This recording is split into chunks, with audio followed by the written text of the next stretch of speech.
اب سورۃ الجن شروع ہوتی ہے اور یہ سورت مکہ میں نازل ہوئی اور بسم اللہ سمیت اس کی 29 آیات ہیں۔ اس سورت کا ایک تعلق تو سورت نوح سے یہ معلوم ہوتا ہے کہ اس میں بھی قوم کو یہ خوشخبری دی گئی کہ اگر تم اس پیغام کو قبول کر لو گے تو آسمان سے تم پر بکثرت رحمت کا پانی نازل ہوگا، اور اگر نہیں کرو گے تو تمہیں ایک ہمیشہ بڑھتے رہنے والے عذاب میں مبتلا کر دیا جائے گا۔ سورہ نوح میں جس تباہی کے سیلاب کا ذکر ہے وہ بھی ایک مسلسل بڑھتا رہنے والا سیلاب تھا۔ اب ہم اس سورت کے مضامین پر عمومی نظر ڈالتے ہیں کہ اس میں جنات کے حوالے سے بعض بہت اہم مضامین چھیڑے گئے ہیں۔ عام علماء کا خیال ہے کہ یہاں جنات سے مراد آگ سے بنی ہوئی کوئی غیر مرئی مخلوق تھی، حالانکہ مستند حدیثوں سے ثابت ہے کہ حضور صلی اللہ علیہ وسلم نے ایک آنے والے وفد سے جو ان معنوں میں جنات تھے کہ اپنی قوم کے بڑے لوگ تھے، جب ملاقات فرمائی تو باقاعدہ انہوں نے اپنے کھانے پکانے کا سامان کرنے کے لیے وہاں آگیں روشن کیں، بس یہاں ہرگز کسی فرضی جن کا ذکر نہیں۔ علاوہ ازیں انہوں نے جن اہم امور کا تذکرہ چھیڑا ہے ان میں سے ایک یہ بھی ہے کہ ہم میں سے بعض احمق لوگ عجیب جاہلانہ باتیں اللہ تعالیٰ کی طرف منسوب کیا کرتے تھے، نیز ہم میں یہ عقیدہ بھی رائج ہو گیا تھا کہ اب اللہ تعالیٰ کبھی کسی نبی کو مبعوث نہیں کرے گا۔ انہوں نے اس عقیدے کو اس لیے غلط قرار دیا کہ انہوں نے اپنی آنکھوں سے ایک عظیم نبی کی زیارت کی تھی۔ اس کے بعد مساجد کے متعلق فرمایا کہ وہ خالصتاً اللہ کے لیے بنائی جاتی ہیں، ان میں کسی اور کی عبادت جائز نہیں۔ پھر حضرت صلی اللہ علیہ وسلم کی عبادت کا ذکر ہے کہ عبادت کے دوران آپ صلی اللہ علیہ وسلم کو کئی طرح کے غم و حزن اور تفکرات گھیر لیا کرتے تھے اور بار بار توجہ ہٹانے کی کوشش کرتے تھے، مگر آپ کی توجہ اس کے باوجود کلیتاً اللہ ہی کے لیے خالص ہوا کرتی تھی، جبکہ انسان روزمرہ یہ مشاہدہ کرتا ہے کہ اس کی خوشیاں، اس کے غم، اس کی توجہ کو عبادت سے ہٹانے میں اکثر کامیاب ہو جایا کرتے ہیں۔ اس بات کا اعادہ فرمایا گیا ہے کہ جس عذاب کو تم بہت دور دیکھ رہے ہو، کوئی نہیں کہہ سکتا کہ وہ قریب ہے کہ دور ہے۔ جب عذاب آ جائے تو پھر خواہ اسے انسان کتنا ہی دور سمجھے، اسے لازماً قریب دیکھتا ہے۔ حضرت صلی اللہ علیہ وسلم کو بکثرت غیب عطا ہوا۔ آپ صلی اللہ علیہ وسلم خود عالم الغیب نہیں تھے، بلکہ اللہ تعالیٰ یہ غیب ہمیشہ اپنے رسولوں ہی کو عطا کیا کرتا ہے جو اپنی ذات میں غیب کا کوئی علم نہیں رکھتے، مگر جو غیب ان کو بتایا جاتا ہے وہ لازماً پورا ہو کر رہتا ہے۔ اسی طرح وہ فرشتے جو رسالت کی وحی لے کر آتے ہیں وہ آگے اور پیچھے حفاظت کرتے ہوئے چلتے ہیں تاکہ شیاطین اس میں کسی قسم کی تبدیلی نہ کر سکیں۔ بس اللہ کے عظیم رسولوں کے بعد بھی بہت سے ان کے تابع رسول آیا کرتے تھے جو اس وحی کی معنوی حفاظت پر مامور ہوتے ہیں۔ اس کے بعد سورۃ المزمل شروع ہوتی ہے۔ یہ سورت ابتدائی مکی دور میں نازل ہوئی تھی اور بسم اللہ سمیت اس کی 21 آیات ہیں۔ اس سے پہلی سورت میں حضرت صلی اللہ علیہ وسلم کی عبادت کی جو کیفیت بیان کی گئی تھی، اس کی تفصیل اس سورت کے آغاز ہی میں ملتی ہے، جو مختصراً یہ ہے کہ آپ صلی اللہ علیہ وسلم راتوں کو اٹھتے تھے، اس کا اکثر حصہ گریہ وزاری میں صرف کیا کرتے تھے۔ اپنی نفسانی خواہشات کو روندنے کا اس سے بہتر اور کوئی طریق نہیں کہ انسان رات کو اٹھ کر عبادت کے ذریعے اپنی ان خواہشات کو کچل ڈالے۔ اسی صورت میں ایک دفعہ پھر حضرت موسیٰ علیہ السلام کے ساتھ آپ صلی اللہ علیہ وسلم کی مماثلت بیان فرمائی گئی ہے کہ آپ صلی اللہ علیہ وسلم بھی ایک شارع رسول ہیں اور ایک صاحب جلال رسول ہیں۔ بس حضرت صلی اللہ علیہ وسلم کے مخاطبین کو تنبیہ کی جا رہی ہے کہ موسیٰ علیہ السلام سے بڑھ کر صاحب جلال رسول ظاہر ہو چکا ہے۔ اس کی مخالفت کے نتیجے میں سوائے اس کے کہ تم ہلاکتوں میں غرق کر دیے جاؤ کوئی نتیجہ نہیں نکلے گا، جیسا کہ موسیٰ علیہ السلام کے مقابل پر ایک بہت بڑے جابر نے آپ علیہ السلام کے پیغام کو رد کرنے کی جرات کی تھی اور ہلاک کر دیا گیا تھا۔ اب سورۃ المدثر آتی ہے اور یہ سورت مکہ کے ابتدائی دور میں نازل ہوئی اور بسم اللہ سمیت اس کی 57 آیات ہیں۔ جس طرح پہلی صورت میں حضرت صلی اللہ علیہ وسلم کو مزمل قرار دیا گیا، گویا اپنے آپ کو مضبوطی سے ایک کمبل میں لپیٹ لیا ہو، اس صورت میں بھی یہی مضمون ہے، اور اس امر کی تشریح ہے کہ وہ کون سے کپڑے ہیں جن کو نبی مضبوطی کے ساتھ اپنے ساتھ لگا لیتا ہے اور جن کو پاک کرتا رہتا ہے۔ یہاں کوئی ظاہری کپڑے ہرگز مراد نہیں، بلکہ صحابہ رضوان علیہم کا ذکر ہے، وہ صحابہ رضی اللہ تعالیٰ عنہ جو حضرت صلی اللہ علیہ وسلم کے قریب رہتے ہیں، آپ صلی اللہ علیہ وسلم کی مطہر صحبت کے نتیجے میں مسلسل پاک کیے جاتے ہیں اور وہ رجس کو چھوڑتے چلے جاتے ہیں، حالانکہ اس سے پہلے بہت سے ان میں سے ایسے تھے کہ ان کے لیے برائی سے اجتناب ممکن نہ تھا۔ علاوہ ازیں رجس سے مراد مشرکین مکہ بھی ہو سکتے ہیں، اور ان سے مکمل قطع تعلق کا ارشاد فرمایا گیا۔ اس صورت میں ایسے 19 شداد ملائک کا ذکر ہے جو مجرموں کو سزا دینے میں کوئی نرمی نہیں دکھائیں گے۔ یہاں 19 کا عدد بعض ایسے انسانی استعدادوں کی طرف اشارہ کر رہا ہے جن کے غلط استعمال کے نتیجے میں ان پر جہنم واجب ہو سکتی ہے۔ سر سے پاؤں تک اللہ تعالیٰ نے جو اعضاء انسان کو بخشے ہیں، جن سے اگر کماحقہ کام لیا جائے تو انسان گناہوں اور لغزشوں سے بچ سکتا ہے۔ ان اعضاء کی تعداد غالباً 19 ہے، لیکن جو بھی تعداد ہو، یہ صورت اس بات پر روشنی ڈال رہی ہے کہ اللہ تعالیٰ کے جنود بے انتہا ہیں، اور 19 کے عدد پر ٹھہر کر یہ نہ سمجھنا کہ صرف 19 فرشتے ہی ہیں۔ اللہ تعالیٰ کے عذاب کے فرشتے بھی بے شمار ہیں جو حسب حال انسان کی تعذیب پر مقرر کیے جاتے ہیں۔ اس صورت میں ایک قمر کی پیش گوئی فرمائی گئی ہے جو سورج کے بعد اس کی پیروی میں نمودار ہوگا۔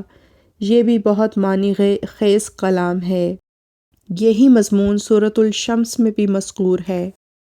اس کے بعد سورۃ القیامہ کا مضمون شروع ہوتا ہے۔ یہ سورت ابتدائی مکی دور میں نازل ہوئی اور بسم اللہ سمیت اس کی 41 آیات ہیں۔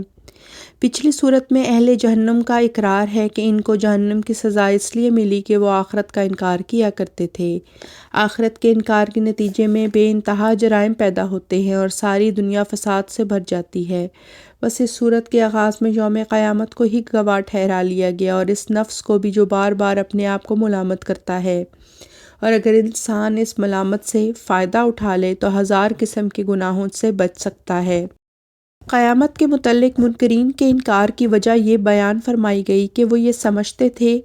کہ جب ظاہری طور پر ان کے تمام اعضاء بکھر جائیں گے تو کس طرح ان کو اللہ تعالیٰ اکٹھا کرے گا۔ یہ محض ان کی کم فہمی تھی، کیونکہ قرآن کریم بڑی وضاحت سے یہ بات بارہا پیش کر چکا ہے کہ تمہاری ظاہری بدن اکٹھے نہیں کیے جائیں گے بلکہ روحانی بدن جمع کیے جائیں گے، مگر دشمن اپنے اس اصرار پر قائم رہا تاکہ وقت کے رسول سے تمسخر کر سکے اور آخرت کے انکار کی اپنی کوئی توجہ دے سکے۔ فَإِذَا بَرِقَ الْبَصَرُ فَخَسَفَ الْقَمَرُ وَجُمِعَ الشَّمْسُ وَالْقَمَرُ میں جن امور کا ذکر ہے انہیں قیامت پر چسپاں کرنا درست نہیں۔ یہ امور قرب قیامت کی علامات میں سے ہیں، نہ کہ قیامت کے واقعات میں سے، کیونکہ قیامت کے دن تو یہ نظام عالم کلیتاً فنا ہو جانا ہے۔ نہ یہ سورج ہوگا، نہ یہ چاند، نہ ان کا محوری نظام، نہ ان کا کسوف، نہ اسے کوئی دیکھنے والا۔ فَإِذَا بَرِقَ الْبَصَرُ یعنی جب آنکھیں پتھرا جائیں گی سے یہ مراد ہے کہ ان دنوں میں دنیا پر ہولناک عذاب نازل ہوں گے۔ آگے جو یہ فرمایا ہے کہ اس وقت مکذب کے لیے فرار کی جگہ نہیں رہے گی، تو اس سے ظاہر ہوتا ہے کہ کسوف و خسوف وغیرہ کے نشانات خدا کے ایک موعود کی صداقت کو ثابت کرنے کے لیے ظاہر ہوں گے تا منکرین پر حجت تمام ہو جائے۔ سورج اور چاند کا کسوف و خسوف کب جمع ہوگا، اس کی تفصیل حضرت محمد رسول اللہ صلی اللہ علیہ وسلم کے ارشاد کے مطابق یہ ہے کہ معین تاریخوں میں ایک ہی مہینے میں جس کا نام رمضان ہے، چاند اور سورج کا خسوف اور کسوف ہوگا۔ اور حضرت صلی اللہ علیہ وسلم کے ارشاد کے مطابق یہ واقع آپ صلی اللہ علیہ وسلم کے مہدی کے سچا ہونے کی علامت ہے۔ بس یہ واقعہ رونما ہو چکا ہے۔ اس کے بعد حضرت صلی اللہ علیہ وسلم کے ایک اور معجزے کا ذکر ہے۔ اتنی بڑی کتاب قرآن کریم 23 برسوں میں نازل ہوئی، اور نزول کے وقت آپ صلی اللہ علیہ وسلم اس فکر میں کہ میں اسے فراموش نہ کر دوں اپنی زبان کو تیزی سے حرکت دیتے تھے، مگر اللہ تعالیٰ نے آپ صلی اللہ علیہ وسلم کو یقین دلایا کہ ہم ہی نے یہ قرآن نازل فرمایا ہے اور ہم ہی اس کو جمع کرنے پر قدرت رکھتے ہیں۔ بس ایک امی پر 23 سال میں نازل ہونے والا قرآن بحفاظت جمع کیا گیا۔ اس 23 سال عرصے میں رسول کریم صلی اللہ علیہ وسلم پر دشمن نے ہر طرح سے حملے کیے اور آپ صلی اللہ علیہ وسلم کو ہلاک کرنے کی کوشش کی۔ اگر کچھ قرآن نازل ہونے کے بعد ہی نعوذ باللہ آپ صلی اللہ علیہ وسلم کو دشمن ہلاک کرنے میں کامیاب ہو جاتا تو قرآن کے ایک کامل کتاب ہونے کا دعویٰ نعوذ باللہ باطل اور بالکل بے معنی ہو جاتا۔ اس کے آخر پر انسانی پیدائش کے مراحل بیان کرنے کے بعد فرمایا ہے کہ وہ مسلسل ترقی پذیر ہے، بس کیسے ممکن ہے کہ وہ بالآخر اللہ تعالیٰ کے حضور حاضر نہ ہو اور اپنے اعمال کا جواب دہ نہ ٹھہرایا جائے۔ اس کے بعد سورۃ الدہر آتی ہے، اور یہ سورت ابتدائی مکی دور میں نازل ہوئی اور بسم اللہ سمیت اس کی 32 آیات ہیں۔ اس صورت میں انسان کو اس کے آغاز کی طرف متوجہ کرتے ہوئے فرمایا کہ ایک ایسا بھی دور اس پر گزرا ہے جب وہ قابل ذکر چیز نہیں تھا، حالانکہ انسان جب سے وجود میں آیا ہے تمام مخلوقات میں سب سے زیادہ قابل ذکر وہی تھا۔ بس یہاں انسان کی ابتدائی حالتوں کا ذکر ہے کہ انسان ایسے ابتدائی ارتقائی دور میں بھی گزرا ہے جب وہ ہرگز کسی ذکر کے لائق نہیں تھا۔ یہ وہ دور معلوم ہوتا ہے جب ابھی پرندوں کو بھی قوت گویائی عطا نہیں ہوئی تھی اور ایک کامل خاموشی نے زمین کو ڈھانپ رکھا تھا۔ اس سے انسان کو پیدا کیا گیا اور پھر وہ سمیعاً بصیراً بنا دیا گیا، سننے والا بھی اور دیکھنے والا بھی۔ بس جس اللہ نے مٹی کو سننے اور دیکھنے کی توفیق بخشی، وہ اس بات پر بھی قادر ہے کہ اسے دوبارہ پیدا فرمائے اور اس کی سمع اور بصر کا حساب لیا جائے۔ اس کے بعد اس سے مراد یہ بھی ہے کہ جب ایک انسان ابھی دنیا میں آیا نہیں ہوتا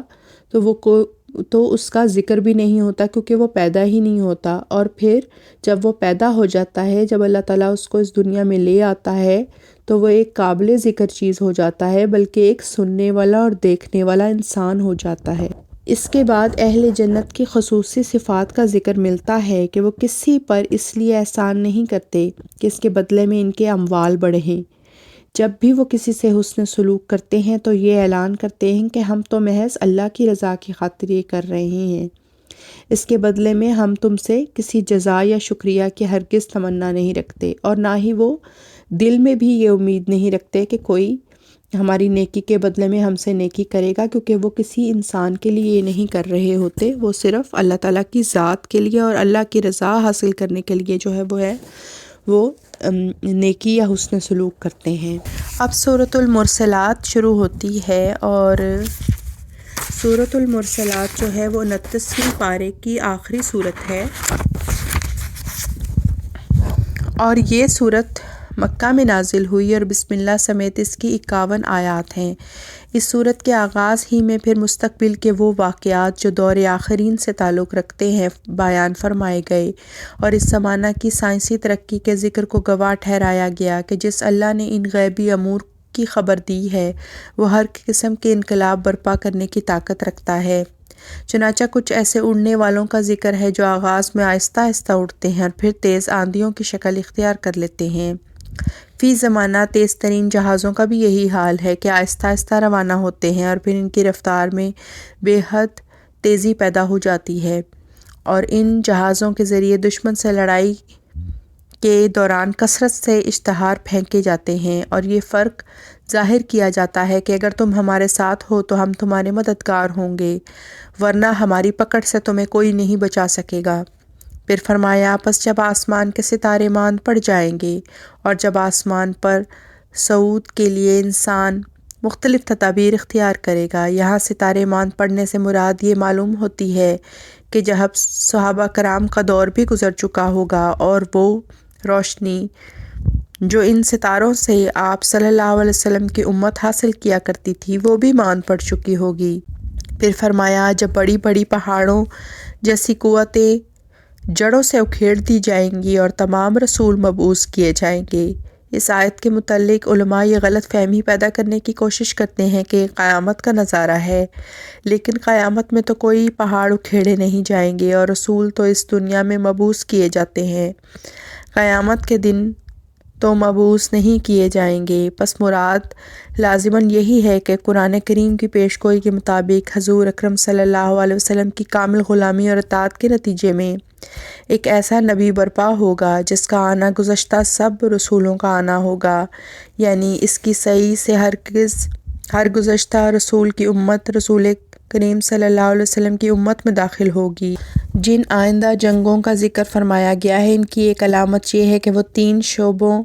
والی ہوں گی، یعنی بری بھی، بحری بھی اور فضائی بھی، اور آسمان سے ایسے شعلے برسیں گے جو قلعوں سے مشابہ ہوں گے، گویا وہ جوگیا رنگ کے اونٹ ہیں۔ ان دنوں آیات نے قطعی طور پر ثابت کر دیا کہ یہ باتیں تمثیلی رنگ میں ہو رہی ہیں، کیونکہ رسول کریم صلی اللہ علیہ وسلم کے زمانے میں کسی ایسی جنگ کا تصور نہیں تھا جس میں آسمان سے شعلے برسیں، اس لیے لازماً یہ اس علیم و خبیر ہستی کی طرف سے ایک پیش گوئی ہے جو مستقبل کے حالات بھی جانتا ہے۔ آسمان سے قیامت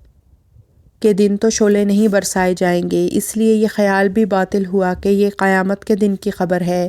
جہاں ایک ایٹمی جنگ کی پیش گوئی معلوم ہوتی ہے جس کا ذکر سورۃ دخان میں بھی ملتا ہے کہ اس دن آسمان ان پر ایسی ریڈیائی لہریں برسائے گا کہ اس کے سائے تلے وہ ہر امن سے محروم ہو جائیں گے۔ اس کے بعد پھر اخروی زندگی کی طرف اشارہ فرمایا گیا۔ جب ان قرآنی پیش گوئیوں کے مطابق دنیا میں علامتیں ظاہر ہو جائیں تو اس بات پر بھی یقین کرو کہ ایک اخروی زندگی بھی ہے۔ اگر اس دنیا میں تم اللہ تعالیٰ کی اطاعت نہیں کرو گے تو اس دنیا میں سزا کے طور پر بڑا عذاب مقدر ہے۔ الحمدللہ اللہ تعالیٰ کے فضل کے ساتھ ہمارا 29واں پارہ بھی جو ہے وہ اپنے اختتام کو پہنچا، اور انشاءاللہ کل کے سحور سیشن میں ملاقات ہوگی۔ کل ہم 30ویں پارے کا خلاصہ دیکھیں گے انشاءاللہ تعالیٰ العزیز۔ اب مجھے اجازت دیجیے، کل کے سحور سیشن میں ملاقات ہوتی ہے۔ السلام علیکم ورحمۃ اللہ وبرکاتہ۔